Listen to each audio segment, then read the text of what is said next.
Assalamu alaikum student. Today is the topic is divergence of a vector field. Now what is the divergence of a vector field? It is amount of flux passing through unit volume is called divergence of a vector field. यानी आप कह सकते हैं कि वो flux जो एक unit volume में से पास करे that is called the divergence of a vector field and it is a scalar quantity. Now we consider a volume element with sides dx, dy and dz.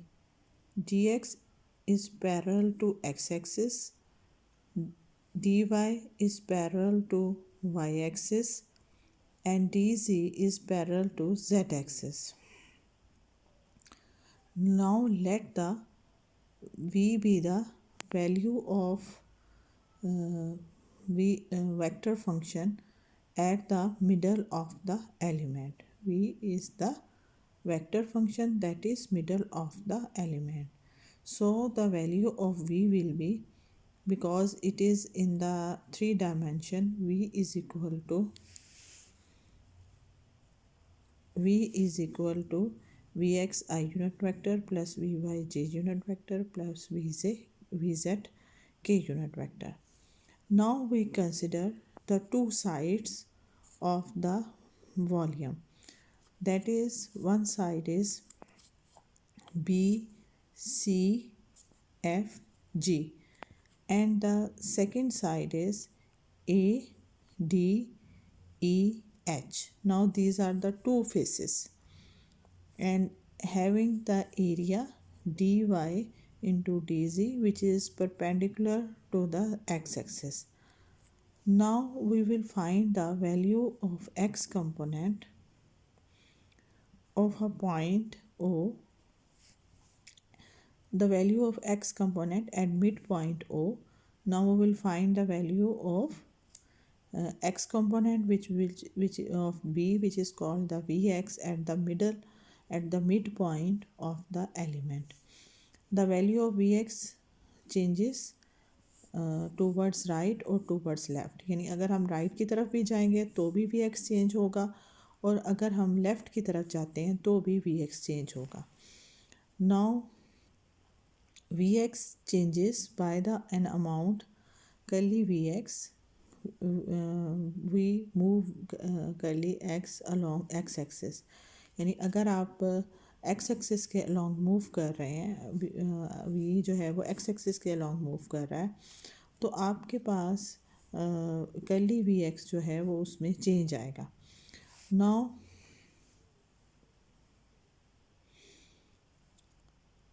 Change in V X for a distance curly X. यानी अगर उसने curly x distance cover किया है तो change आपका कितना होगा V X में, that will be called the curly V x.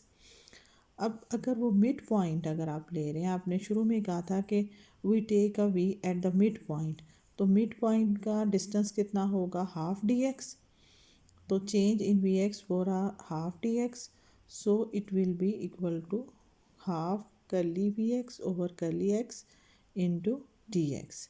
यानी आपने एक्स एक्सिस वी में जो चेंज है, पार्शियल चेंज है with respect to X at the mid point is called half curly vx over curly x into dx.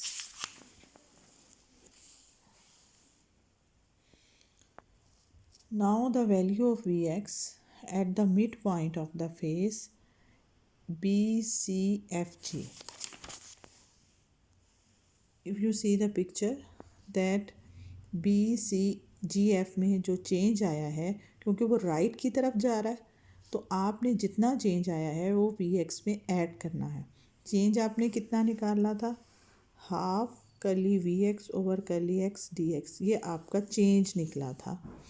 तो अब क्योंकि आप हम राइट की तरफ ले रहे हैं अपने वी एक्स को, उसका चेंज राइट की तरफ मालूम करें, इस फेस के अलॉन्ग मालूम कर रहे हैं, तो आपने वी एक्स में आपने जो चेंज निकाला था उसको ऐड करना है. तो कितना हुआ चेंज, कि अब वैल्यू क्या होगी यहाँ पे आपके पास मिड पॉइंट पे इस फेस के वी एक्स उसकी पहले वैल्यू थी, चेंज ये आया, तो इन दोनों को हम ऐड करेंगे। So it will be called V x plus half curly V x over curly x plus d x. ये अब आपके पास वैल्यू है एक्स कंपोनेंट ऑफ वी की at B C F G के ऊपर। अब फ्लक्स आपने मालूम करना है, ये फर्स्ट फ्लक्स है, flux passing through face B C G F is equal to phi one x. हम उसको रिप्रेजेंट कर रहे हैं वो वाला फ्लक्स जो इस फेस में से पास कर रहा है, इसको हम फाई वन एक्स से रिप्रेजेंट कर रहे हैं।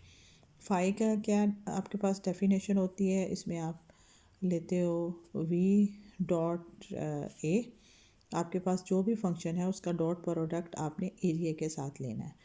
अगर ये दोनों पैरेलल हैं तो आपके पास कॉस ज़ीरो तो वन हो जाएगा, साथ कॉस थीटा होता है इसके, तो वो कॉस ज़ीरो तो वन हो गया। बाकी आपके पास जो फंक्शन वेक्टर है, जो आपके पास एक फंक्शन है, वो है आपके पास V x plus half curly V x over curly D into D x. ये आपके पास वैल्यू है एक्स कंपोनेंट ऑफ वी की at B C G F पे।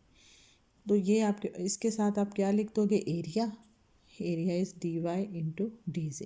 यानी अब ये आपके पास टोटल फ्लक्स आ गया which is passing through the face B C F G. अब ये आपके पास राइट साइड की तरफ था।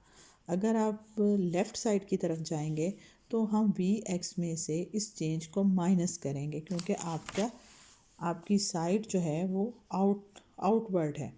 तो ये आपके पास जो वी एक्स में आपने यहाँ पे प्लस किया था, यहाँ पे जो चेंज है वो माइनस हो जाएगा, क्योंकि हम नेगेटिव साइड की तरफ जा रहे हैं, हम लेफ़्ट की तरफ जा रहे हैं। यहाँ पे चेंज को ऐड किया था, यहाँ पे हमने चेंज को माइनस कर दिया है। कौन सी फेस है आपके पास, ए डी ई एच। इसके अलोंग अब आपके पास वी एक्स की वैल्यू हो गई V X minus half curly V x over curly X D X.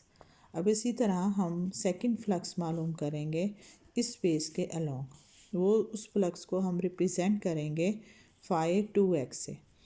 अब आपके पास फंक्शन जो था ये था, ये फंक्शन की वैल्यू है, एक्स कंपोनेंट की वैल्यू है, टोटल उसमें जितना चेंज आया वो हमने देखा है, और एरिया इसके अलोंग एक्स के परपेंडिकुलर जो एरिया होगा वो D Y into D G होगा। अब टोटल फ्लक्स कैसे मालूम करेंगे हम, एक पॉजिटिव फ्लक्स है और एक नेगेटिव फ्लक्स है। पॉजिटिव फ्लक्स आउटवर्ड होता है, इनवर्ड जो है वो आपके पास नेगेटिव फ्लक्स होता है। अब ये देखें, ये आपके पास इनवर्ड फ्लक्स है, इस तरफ से लाइंस आ रही हैं और इस तरफ से लाइंस जो हैं वो बाहर निकल रही हैं। तो इस फ्लक्स को हम पॉजिटिव लेंगे और इस फ्लक्स को हम नेगेटिव लेंगे। तो टोटल फ्लक्स आपके पास क्या आ गया, इन दोनों का आपने किया, फाई वन एक्स में से माइनस हो गया phi two X, value put कर देंगे, फाई वन एक्स की वैल्यू पुट की, आपने फाई टू एक्स की वैल्यू पुट की, तो आपके पास जो फाइनल रिज़ल्ट है वो ये आ गया। इसी तरह ये वो फ्लक्स है जो एक्स कंपोनेंट के अलोंग है। इसी तरह आप कह सकते हो कि flux along Y component Y axis ये वो वाला फ्लक्स है जो एक्स एक्सिस के अलोंग है, और अब आपने net flux along Y axis मालूम करना है, वो भी इसी तरह हम फाइंड आउट कर सकते हैं। Del phi y is equal to curly V Y over curly y d x into d Y into D z. इसी तरह net flux along z axis क्या होगा, that is delta phi z, that is equal to curly V z over curly z D x D Y into D z. अब total flux, अब हम total flux मालूम करेंगे from the volume element में से। तो आप इन तीनों को जमा कर लेंगे, फाई एक्स फाई वाई और फाई जी को, इन तीनों को हमने जमा किया तो आपके पास आया delta phi is equal to इस अमाउंट, इसको इस वैल्यू को इस वैल्यू को और इस वैल्यू को, इन तीनों वैल्यूज़ को आपने ऐड कर लेना है। जब ऐड करेंगे तो आपके पास कॉमन आ जाएगा D x D Y over into D G. D x D Y और डी जी आपके पास कॉमन आ गया। अगर आपने फ्लक्स पर यूनिट वॉल्यूम लेना है तो आप फ्लक्स को वॉल्यूम से डिवाइड कर देंगे, यानी आपने ये जो वॉल्यूम है इसको दोनों तरफ से डिवाइड किया नेक्स्ट में, तो ये चीज़ इधर आके आपके पास ये क्या बन गया, flux per unit volume, the amount of net flux per unit volume that is equal to, सिर्फ ये अमाउंट रहेगी आपके पास राइट साइड पे, जो वॉल्यूम था वो डिवाइड करके आप दूसरी साइड पे ले गए और उसको लिख दिया the amount of net flux per unit volume. पीछे आपके पास ये चीज़ रह गई। अब ये बाय डेफिनेशन, आप अभी मैंने जो डाइवर्जेंस की डेफिनेशन बोली थी वो ये बोली थी the amount of net flux per unit volume, यानी इसकी जगह हम लिख सकते हैं डाइवर्जेंस ऑफ वी, और ये आपके पास इसकी वैल्यू आ गई curly V x over curly X plus curly V Y over curly Y plus curly V Z over G curly G, that is divergence of V. अगर आप ये देखें तो ये डेल डॉट वी के इक्वल है, ये आप प्रूफ भी कर सकते हैं। डेल की आप वैल्यू डालें, वी की वैल्यू डालें, इन दोनों का अगर आप डॉट प्रोडक्ट लेंगे that will be equal to curly V x over curly X plus curly V Y over curly Y plus curly V Z over C. So we can write del dot V is equal to the divergence of we.